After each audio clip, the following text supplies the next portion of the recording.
سلام كمي كان يكون كبرات تعزبتي سمونا في تصامتات زينا سبورتس حزنا قريبنا لنا نمكتالكم بخبر نعدم سبورت مهارو ايرترا كاب شمون تحمله كساب 14 حمله ابس مراك كاديو ኣብዚ ካብ ሙሉ ኤርትራ ማለት 6 ዞባታት ዝመጹ ተማሃሮን ማእከላይን ካላይን ደረጃ ከምውን ተማሃሮ ሞያውን ቴክኒካውን አብያተ ትምህርቲ ብድምር ኣሳት 1000 ተማሃሮ ስፖርታውን ዝሳተፉ ቅነ ዝተፈላለዩ ውድድራት ማለት ኩዕሶ እግሪ፣ ኩዕሶ መርበብ፣ ኩዕሶ ሰኪዔትን አትሌቲክስን ብማዕረግ ብክልቲኡ ጾታ ክካየድ እዩ።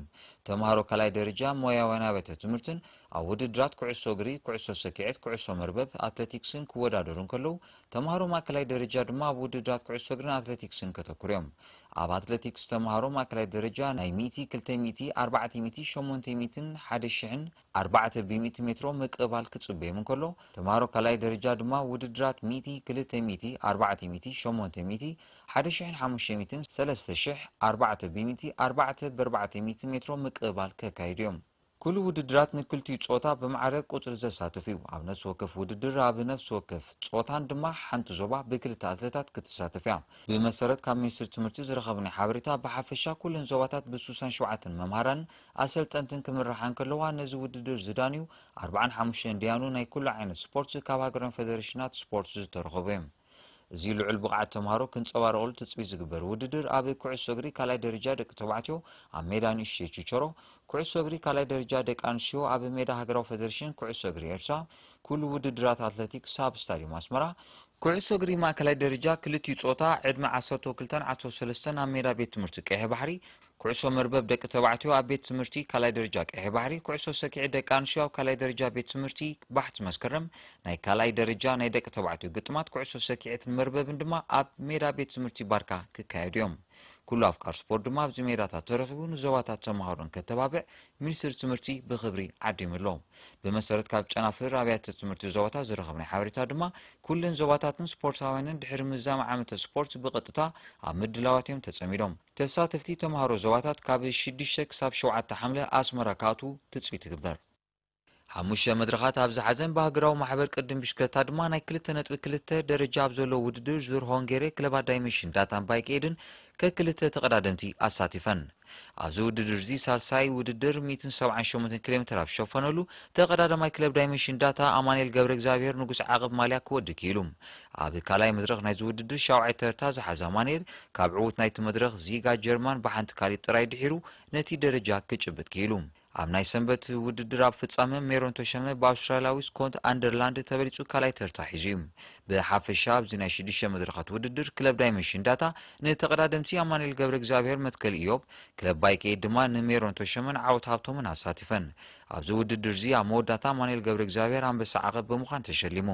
እዚ ከምዚ ኢሉ እንከሎ ትማሊ ኣብ ዝተኻየደ ካልኣይ መድረኽ ቱር ኣውስትራልያ ምስ ክለብ ዳይሜንሽን ዳታ ብምዃን ዝወዳደር ዘሎ ዳንኤል ተክለሃይማኖት ኣብዛ ናይ ትማሊ መድረኽ ካብ ዕዉት ዝኾነ ግዜ ከይከሰረ መበል 27 ተርታ ኣትዩ። ብቅድሚ ትማሊ ሰንበት ኣብ ሰዓታት ድሕሪ ቀትሪ ኣብ ዝተኻየደ ጸወታታት ሻምፒዮን ኩዕሶ እግሪ ሱፐር ዲቪዥን ኤ ዞባ ማእከል ኣዱሊስ ምስ ዕዳጋ ሐሙስ ነጥቢ ክትማቐል ቀይሕ ባሕሪ ንገጀረት ረቲዓታ። ፈለማ ግጥመን ዘካየዳ ኣዱሊስን ዕዳጋ ሐሙስን ነይረን። ኣዱሊስ ኣብ መበል 27 ደቂቕ በቲ ኣብ ማእከላይ ሰሙን ሱፐር ሃትሪክ ዝሰርሐ ሮመዳን ዑመር መሪሕነት ክትሕዝ እኳ ኪኢላ እንተነበረት መሪሕነት ኣኪኖ 10 ደቂቕ ከይሰጎመ ተኸላኻላይ አንዋር ኢብራሂም ብጌጋ ናብ ልዳቱ ብዝጸንበራ ኩዕሶ ዕዳጋ ሐሙስ ተመዓራርያታ። ክልቲአን ጋንታታት ድሕሪ ዕረፍቲ ፈተነታት እንተካየዳ ዘመዝገቦ ሸቶ ብዘይምንባሩ ሓደ ብሓደ ተፈላለየን። ሲዒበን በቲ ዘቋድ ዝመስል ዘይነበረ ዝናብ ተሰኒን ንግጥመን ዘሰላሰላ ቀይሕ ባሕርን ገጀረትን እየን። እታ ንደንደን ክትብድህ ዝተራእየት ገጀረት ጸወታ ጅምርን ከብል እቲ ብሰንኪ መጉዳትን ተኸላኻላይ ቀይሕ ባሕር ናትናኤል ሰመረ ዝተከ ሙሴ ርእሶም ኩዕሶ ብዝፈጸሞ ጉለት ንዝተረኽበት ዕድል ተጠቒማ ብመገዲ መትከል ታረቀ ንሓላው ልዳት ቀይሕ ባሕሪ ሸቶ ብምዝጋብ መሪሕነት ናይ ጸወታ ሓዘት። ኣብ መበል 20 ደቂቕ ተጻዋታይ ገጀረት ሚልዮን የማነ ክከላኸል ክብል ኩዕሶ ናብ ገዛ ልዳቶ መዝጊብዋ ጸኒሓን ማእከል ሜዳ ዝተቆጻጸረት ቀይሕ ባሕሪ ካብቲ ኣብ ጽቡቕ ቁመና ዝርከብ ብመዋል ተስፋይ ብዝመዝገበታ ሸቶ 2-1 ተዓዊታ ወፂያ። 3 ነጥቢ ድማ ሓፊሳ። በዚ ውጽኢት ዝመሰረት ቀይሕ ባሕሪ ምስታ ብሓደ ጾታ ድሒራ ዘላ መራሒት ደንደን ዝነበራ ፍሊ ናብ 2 ወሪዱሎ። ሰሙን ኣፍሪቃ ንሳልሳይ ጊዜኡ ኣብዚ ዝሓለፈ ሰሙን ብዝተፈላለዩ ስፖርታዊ ንጥፈታት ተዘኪሩ። ካብ 1 ክሳብ 3 ሓምለ 2017 ኣብ ኣስመራ ንዝተኸብረ ዝኽሪ መዓልቲ ኣፍሪቃ 2017 ኣብ መንጎ ኤምባሲታት ሃገራት ኣፍሪቃን ኤርትራን ጋንታታትን ምሕዝነታዊ ውድድራት ስፖርት ተኻይዱ። ኣብቲ ኤምባሲታት ምስሪ፣ ሱዳን፣ ደቡብ ኣፍሪካ፣ ደቡብ ሱዳንን ጅቡትን ከምኡውን ንጋንታታት ኮሚሽን ባህልን ስፖርትን ሚኒስትሪ ጉዳያት ወፃኢን ቤት ጽሕፈት ውድብ ሕብራት ሃገራትን ዝተሳተፈ መደብ ውድድራት ኩዕሶ እግሪ፣ ኩዕሶ መርበብ፣ ሰደቓ ቴኒስ፣ ቼዝን ዘጠቓለለ መሳጢ ውድድራት ተኻይዱ። ኣብቲ ዝተኻየደ ውድድራት ብኩዕሶ እግሪ መርበብን ኤምባሲ ሱዳን ክትዕወትን ከላ ብውልቃ ኣብ ዝተኻየደ ውድድራት ሰደቓ ቴኒስ ካብ ደቂ ተባዕትዮ ኢሳቅ ኣርኣያ፣ ሱዳናውያን ዛብጥ መሐመድ፣ ፈክሪ አልሐሰንን ካብ ደቂ ኣንስትዮ ድማ ሳሮን በረኸት፣ ሽየዲት ተኽሎን ሰላማዊት ጌታቸውን ተዓዊተን። ኣብ ውድድራት ቼዝ ኣዳም ተክለ ሃይማኖት ካብ ሚኒስትሪ ጉዳያት ወፃኢ፣ ፋርስ መሐመድ ዓውድ ካብ ኤምባሲ ሱዳን፣ ዙቡይ ኢድሪስ ካብ ዞባ ዓንሰባ ዕዉታት ኮይኖም። ናይ ፍርቂ ፍጻሜ ሻምፒዮን ኩዕሶ ሰኪዔት ዞባ ማእከል ብቅድሚ ትማሊ ሰንበት 2 ሐምለ ኣብ ሜዳ ፖቾፊላ ብ2 ግጥማት ቀፂሉ ነይሩ። ዓንበርበብ ሲቲ ሰንተር ድማ ቀዳማይ ዓወተን ኣመዝጊበን። ፈለማ ካብ ሰዓት 9 ቅድሚ ቅትሪ ንሓድሕደን ዝተረኸባ ዓንበርበብ ማይ ተመናይነን። ካብ ፈለማ ትሒዙ ግጥም ዘን ጋንታታት ህልኽ ዝተረኣዩ ነይሩ። ኣብቲ ግጥም ጋንታ ማይ ተመናይ ኣብ ቀዳማይ ሰት 12 ብ7 ዓንበርበብ ብምርታዕ መሪሕነት ሒዛ ውዒላ። ካብ ግዜ ናብ ግዜ ሓይላ ትቕሪ ዝነበረት ማይ ተመናይ ኣብ ካልኣይ የብረ ደጊማ 26 ብ17 ተዓዊታ። ተፃወቲ ጋንታ ዓንበርበብ ኣብ መንጎኦም ማይ ተመናይ ንዝተረኣየ ፍልያት ከጽቡ እኳ እንተፈተኑ ማይ ተመናይ ግን ብተወሳኺ ብጸቢብ 44 ብ43 ካብ ምዕዋት ኣይተኸልከሉን። ስዒበን ዝተረኸባ ሲቲ ሰንተርን ሳዋኒ ነይረን። ጋንታ ሲቲ ሰንተር ኣብቲ ግጥም ብጸቢብ 63 ብ58 ብዝኾነ ውፅኢት ተዓዊታ ትውፃእ እምበር ካብታ ንወሰንቲ ተፃወታ ዝሳነት ጋንታ ሳዋ ቀሊል ዘይኮነ ብድሆ ኣጋጢምዋ እዩ። ባላይነት ፌደሬሽን ኩዕሶ እግሪ ዞባ ደቡብ ተወዲቡ ኣብ ከተማታት መንደፈራን ደቀ ኣምሓረን ዝካየድ ዘሎ ሻምፒዮን ኩዕሶ እግሪ ናይቲ ዞባ ብ28 ሰነ 2017 ብወግዒ ተኸፊቱ። ኣብ ከተማ መንደፈራ ኣብ ቀዳማይ ዲቪዥን ዝተደላደላ ኣብ ንኡሳን ዞባታት ጾረና፣ ማይምነ፣ ዓዱኻላ፣ እምነ ሓይልን ዱባሮን ኮይነን ግጥማት ናይ ዘንጋናታት ብኣካይዲ ስራሕ ምምሕዳር ንኡስ ዞባ መንደፈራ ኣቶ ተስፋይ ጸጋይ ተመሪቑ ድሕሪ ምኽፋቱ ፈላሚ ግጥማት ዘካየዳ ጾረናን ዓዱኻላን ነይረን። ዓዱኻላ ድማ 1-0 ተዓዊታ ወፂኣ። ኣብ ካልኣይ ግጥም ማይምነን ማይ ዓይንንን ተራኺበን። ማይምነ ብገፊሕ 4-1 ብዝኾነ ውፅኢት ተዓዊታ። ኣብ ሳልሳይ ግጥም እምነ ሓይልን ዱባሮዋንን ተጻዊተን እንተኾነ ናይ ድሕሪ ዕረፍቲ ጾወታ ናይ ዘንጋንታታት ብሰንኪ ዝናብ ተሰናኺሉ። ደቀ ኣምሓረ ንዓዲ ቀይሕ፣ መንደፈራ ንሰገነይቲ ብተመሳሳሊ ውፅኢት ብናይ 2 ባዶ ሸቶታት ክረትዐን እንከለዋ ዝበዝሐ ሸቶታት ኣብ ዝተመዝበሉ ግጥም ሰንዓፍ ኣብ ልዕሊ ዓረዛ 4-2 ብዝኾነ ውፅኢት ተዓዊታ። ኣብ ላዕለዋይ መሳሊ ሊግ ናይቲ ዞባዊ ሊግ ዝተመደባ ንኡሳን ዞባታት ሰንዓፈ፣ ዓረዛ፣ ዓዲ ቀይሕ፣ መንደፈራ፣ ሰገነይቲ ደቀ ኣምሓረ ድማ ኣብ ተመሳሳሊ ዕለት ኣብ ስታዲየም ደቀ ኣምሓረ ንግጥማተን የካይድኦ ምህላወን ተሓቢሩ። እዚ ከምዚ ኢሉ እንከሎ ካብ ዜና ስፖርት ዞባ ደቡብ ከይወፃና ብፌደሬሽን ቅድም ብሽክለታ ንዞባ ዓዱኻላ ተወዲቡ ን4 ሰናብቲ ክቕፅል ፀንሐ ሻምፒዮና ቅድም ብሽክለታ ንዞባ ዓዱኻላ ዝሓለፈ ሰንበት ብውዕውዕ መንፈስ ተዛዚሙ። ኣብቲ ዝነበረ መዛዘሚ ጾታ ተመሳሳሊ ነጥቢ ዝነበሮም ተቐዳደምቲ ቀዳማይ ዲቪዥንን ተቐዳደምቲ ደቂ ኣንስትዮ ንተዓዘብቲ ዝማረኸ ሓያል ውድድር ከካይዱ እንከለዉ ዝተረኸበ ውፅኢት ድማ ንዝስዕብ ይመስል። ካብ ሳልሳይ ዲቪዥን ቀዳማይ ናሁ ገብረ መስቀል፣ ካልኣይ ሳምሶም ራሕሰ፣ ሳልሳይ ሳሙኤል አብርሃም ክኾኑ እንከለዉ ካብ ካልኣይ ዲቪዥን ቀዳማይ ሄኖክ ካሕሳይ፣ ካልኣይ ሳሙኤል ኣራም፣ ሳልሳይ ዩኤል ግርማይ ዕዉታት ኮይኖም።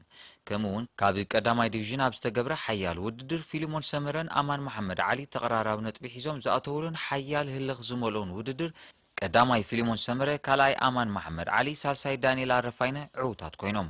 እቲ ኣብ መወዳእታ ዝተኻየደ ውድድር እቶም ተዓዘብቲ ብሃንቆታ ክጽበዩ ዝጸንሑ ቅድም ደቂ ኣንስትዮ እዩ።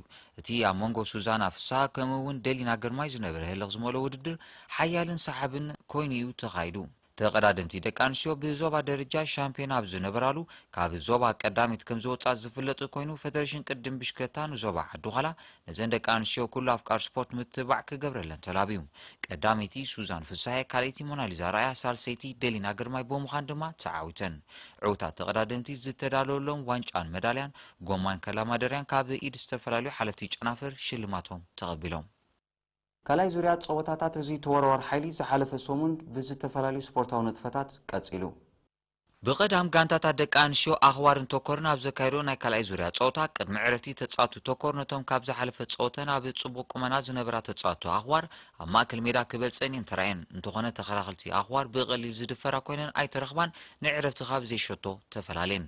ድሕሪ ዕረፍቲ እውን እቲ ጸወታ ብጽቡቕ ምትላቕ ቀጺሉ ንዝበለጸት ኣመዝጋቢ ሸቶ ትወዳደር ዘላ ሄርሞን ኢዮብ ናይ ኣኽባር ንጋንታ ትዕውቲ ሸቶ ንምርካብ ዝከኣላ ጌራ ክሰልጣ ግን ኣይከኣለን ጸወታኻ ብዘይ ዝኾነ ሸቶ ባዶ ባዶ ተዛዚሙ ድሕሪ እቲ ግጥም ጋንታ ኣኽባር ብዘቕርቦ ጥርዓን ጋንታ ተኮር ብዘንጸባርቆ ዘይስፖርታዊ ስነ ምግባር ብፎርፌት 3 ባዶ ከም ተረትዐት ኮሚቴ ውድድር ስነ ስርዓትን ዝተወርወረ ሓይሊ ብርዩ ብዘይካዚ ተኮር ምስ ባርዕ ዘካየዶ ግጥም ተመሳሳሊ ስጉምቲ ተወሲድዎም በዚ መሰረት ጋንታ ተኮር ዘንጸባርቆ ጌጋ ካብ ስነ ምግባር ኩዕሶ እግሪ ወጻኢ ከም ምዃኑ መጠን ብካልኦት ጋንታታት ከይድገም ኮሚቴ እዚ ተወርዋሪ ኣተሓሳሲቡ ቀጺለን ብፌደራል ዳኛ ጴጥሮስ ዮሴፍ ተመሪሕን ጸወተን ዘካየዳ ጋንታታት ባርዕን ኣኽባርን እየን ኣብ ፈለማ ተጻወቲ ኣኽባር ጽቡቕ ምንቅስቓስ ከንጸባርቑ እኳ እንተጀመሩ እቶም ቁልጡፋት ተጻወቲ ባርዕ ዝሓሸ ፈተነታት ገይሮም ብዘይ ሸቶ ኸኣ ናብ ዕረፍቲ ምርሒን ድሕሪ ዕረፍቲ ተጻወቲ ባርዕ ኣብ ማእከል ሜዳ ካብ ተጻወቲ ኣኽባር ንላዕሊ ብልጫ ነይርዎም ድሕሪ ዕረፍቲ ባርዕ ንሰኪዕቲ ኣኽባር 3 ሸቶታት ኣመዝጊባትሉ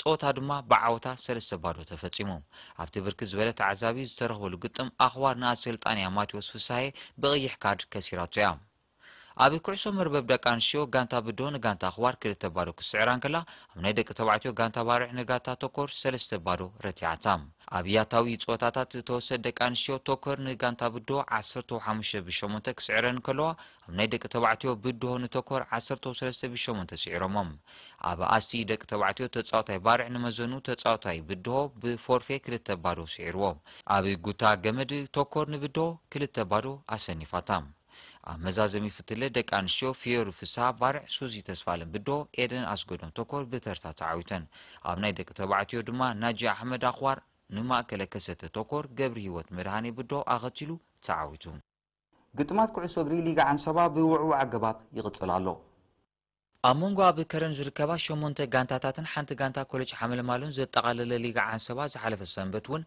ብውዕውዕ ኣገባብ ቀጺሉ ኣርፊዱ ኣብቲ ከም ወትሩ ብርክት ዝበሉ ኣፍቀር ስፖርት ከተማ ከረን ዝተረኽበሉ 2 ግጥማት ተኻይዱ ነይሩ ኣብ ቀዳሚቲ ግጥም ዝተረኸባ ጋንታታት ዓንሰባን ስቴላን ነይረን እዚ ግጥም ብወገን ክልቲአን ዝሕል ዝበላ ጀማምራ እኳ እንተነበሮ ድሕሪ ውሑድ ደቃይቕ ግን ብደገፍታ ዝማሞቖት ዓንሰባ ሸቶ ምዝጋብ መሪሕነት ሒዛ ስቴላ ድሕሪዛ ሸቶ ጾታ ናብ ረብሖም ንምቕያር ብተደጋጋሚ ፈተነታት እኳ እንተካየደት ናብ ሸቶ ክትልውጥ እትኽእል ዕድል ግን ኣየጋጠማን ድሕሪ ዝተዋህበ ግዜ ብምኻሉ ትግጥም ብዓወት ዓንሰባ 1 ባዶ ተዛዚሙ ጋንታታት ሂላልን ሓመልማሎን ኣብ ዝተረኸበሉ ናይ ካልኣይ ብረ ጾታ ብዓብላሊ ጾታታት ከም ኣባል ሃገራት ጋንታ ኤርትራ ዝነበረ ሓላው ልዳት ስምዖን ግደ ዝርከቦም ገዳይም ተጻወቲ ዝሓዘት ጋንታ ሂላል 3 ሸቶታት ቅድሚ ዕረፍቲ ሓንቲ ድማ ድሕሪ ዕረፍቲ ብምርካብ 4 ባዶ ተዓዊታ ሊግ ዞባ ዓንሰባ ዝመጽእ ረቡዕን ሰንበትን እውን ክቕጽል ምዃኑ ህዝባዊ ርክባት ዞባ ዓንሰባ ተስፋ ሚካኤል ገብሬስ ኣብ ዝለኣኸልና ሓበሬታ ነጺሩ